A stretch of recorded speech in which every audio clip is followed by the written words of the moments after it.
Here's how to convert to AVIF for free. So that AVIF image file type is what we're going to convert to. And you can take any of these other images, drag and drop them into ConvertSave, which is an offline file converter that I created.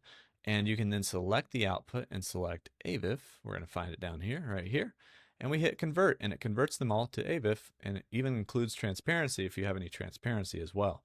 And so I pretty much one day was very sick of uploading files to random sketchy websites.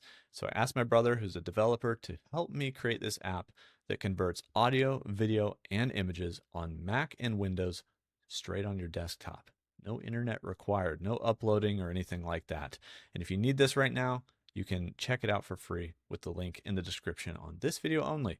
And so I hope you guys find this a utility you like to use. If you just need it right now just to convert, then go ahead, click that link, go convert whatever you need to convert, and maybe you find it as to be a software that you want to keep, and maybe you don't. Maybe you just need it right now. Either way, that link in the description will get it for free for you. Hope you guys enjoy, and thanks for the support. That's how I convert to AVIF for free. I'll see you in the next one.